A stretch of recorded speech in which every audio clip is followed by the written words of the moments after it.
How to assemble your Big Fig bed frame. Step 1. Set side rails out with the headboard brackets on the same end. Leave enough room for the cross rails to fit between them.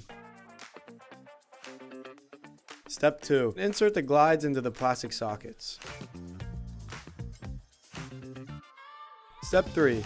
Insert plastic sockets into the legs on the cross rails and center rail.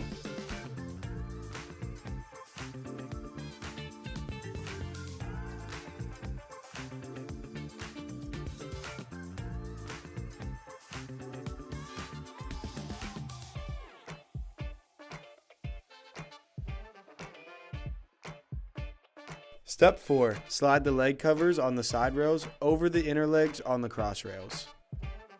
For full queen, king, and cow king sizes, install the center support rails. Step 5. Slip the end caps over the foot ends of the side rails. Your bed frame is now ready to use.